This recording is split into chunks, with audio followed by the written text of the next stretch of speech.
तो hello guys, my name is Dhruv and you are watching wrestling बस। तो भाई लोग, एज ने स्मैकडाउन पे आज पेल दिया है जिमी ऊसो को। इतनी बुरी तरीके से अटैक किया ना, मुझे नहीं पता जिमी ऊसो कब वापस आ पाएंगे। बेसिकली मैं आपको समझा देता हूँ कि हुआ क्या था। बेसिकली जब यहाँ पे शो का स्टार्टिंग ही होता है, शो स्टार्ट होता है, तो उसी टाइम एज हमें दिखाई देते हैं। वो यहाँ पे बात कर रहे होते हैं कि किस तरीके से मैं रेसलमेनिया में जीत सकता था, लेकिन डैनियल ब्रायन भी था, इसीलिए मैं उसकी वजह से जीत नहीं पाया। और उसके बाद वो एक फोटो भी दिखाते हैं टाइटनट्रॉन पे, जिसमें बेसिकली एज ने एक यहाँ पे जो चेयर का टुकड़ा था, रेसलमेनिया की फोटो थी, वो एज ने रोमन रेंस को पकड़ रखा था। वो फोटो दिखाते हैं और वो कहते हैं ये देखो, तुम रोमन रेंस की आंखें देखो जरा, उसकी आंखों में कितना डर लग रहा है, और तुम मेरी आंखें देखो कितनी खतरनाक लग रही है, और ऐसा लग रहा है कि मैं इस बंदे को खत्म करने वाला हूं। अब बेसिकली उस फोटो से रिलेटेड कुछ एंड में होने वाला था, जिसके बारे में आपको बताऊंगा, और इसीलिए मैंने उस फोटो के बारे में आपको बताया। लेकिन उसके बाद हमें दिखाई देता है कि पूरे शो पे जिमी ऊसो कह रहे होते हैं पॉल हेमन को कि मुझे मेन इवेंट में जाना और एज को कॉल आउट करना है। जी हाँ, पूरे शो में हमें ये दिखाया गया कि एज को यहाँ पे वो कॉल आउट करने वाले मेन इवेंट में। तो होता भी एक्चुअल में यही है। मेन इवेंट में जिमी ऊसो आते रिंग में, वो कहते हैं एज को, अबे तू बाहर आ, तू क्या मेरे से डर रहा है, बाहर आके बात करना मेरे से, ऐसा करके वो बोलते हैं।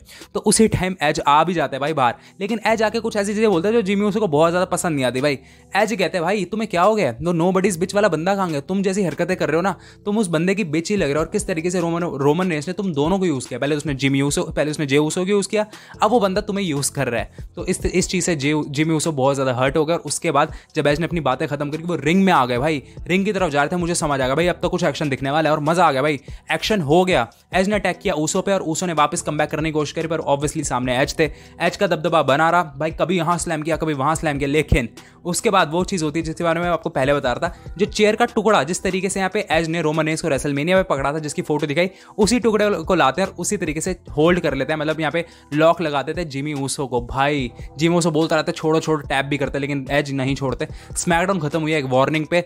तो भाई ये तो बहुत इंसेन चीज थी। हम देखेंगे मनी इन द बैंक में क्या होगा, लेकिन मैं आपको बता दूं कि और क्या क्या चीजें हुई शो पे। दिखाई देता हमें बैरन कॉर्बन और पोलो क्रूज का मैच होता है, उनके अगेंस्ट होता है शिंजुके नाकामुरा और बिगी। बहुत ही सही मैच था, मैं ऐसे भी नहीं कहूंगा बहुत ही इंसेन था, लेकिन एंडिंग इसकी थोड़ी सी अजीब सी हुई। जब यहाँ पे बैरन कॉर्बन कुछ अटैक ही कर रहे होते हैं यहाँ पे बिगी पे, और यहाँ पे हमें टाइटनट्रॉन में दिखाई देता है जो उनकी जी वैगन है, जो उनकी गाड़ी है, उसको किसी पता नहीं कोई टो करके लेके जा रहा था, पता नहीं क्या करके लेके जा रहा था। तो वो थोड़े से यहाँ पे मतलब उस तरफ को देखते, तो उसी टाइम बिगी लगाते हैं बिग एंडिंग और मैच खत्म होता है। तो काफी ठीक सी थी यार ये वाली एंडिंग। मैच हमें दिखा देता है Kevin Owens versus Sami Zayn का, और ये था एक qualifying match money in the bank के लिए।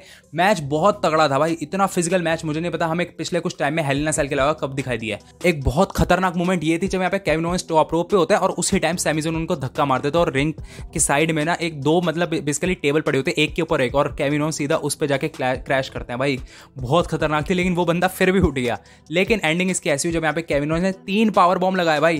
पहला लगाया अनाउंसर्स टेबल पे, अनाउंसर्स टेबल टूटी, दूसरा लगाया नॉर्मल टेबल पे, और तीसरा लगाया रिंग साइड की जो एप्रन होती है, रिंग एप्रन, वहां पे। भाई बहुत खतरनाक थी। 3 पावर बॉम्ब से वो उठ नहीं पाया सैमी ज़ेन, और केविन ओवंस यहाँ पे जीत गए। अगली बड़ी चीज हमें दिखाई देती है कि बेसिकली सेलिना वेगा का यहाँ पे रिटर्न हो चुका है, बहुत टाइम के बाद वो वापस आई है, और सोनी डेविल ने उनको यहाँ पे डाल दिया मनी इन द बैंक के क्वालिफाइंग, मतलब मनी इन द बैंक में क्वालिफाई कर दिया एक तरीके से। और यहाँ पे लिव मॉर्गन भी आते हैं, वो कहती है भाई मुझे दोबारा से अपने आप को प्रूव करना है, जैसे मैंने पिछले हफ्ते कार्मेला के अगेंस्ट किया था। तो उनका दोबारा से मैच होता है, कुछ यहाँ पे बताने के लिए है नहीं। जो लिव मॉर्गन थी उन्होंने रोल अप करा और वो यहाँ पे जीत गई। अगली बड़ी चीज हमें दिखाई थी कि ओटिस का मैच होता है बेसिकली, और भाई उन्होंने डॉकिंग्स को इस बार इतना गंदा पेल दिया ना, 2 बार उन्होंने दोबारा से स्प्लैश लगा और उसके बाद बहुत आसानी से हरा दिया। भाई ओटिस को बहुत स्ट्रॉन्ग दिखाया जा रहा है। तो मैंने आपको सारी चीजें बता दी क्या क्या हुआ स्मैकडाउन पे। आप मुझे बताएंगे कि एज वर्सेस रोमन रेंस के मैच में कौन जीतने वाला मनी इन द बैंक में, और नीचे कमेंट करना मत भूलिएगा। चैनल पे नए हो तो सब्सक्राइब करो यार, ऐसी बहुत सारी वीडियोस मैं आपके लिए लाता रहता हूं। मिलेंगे नई वीडियो में, तब तक के लिए बाय बाय।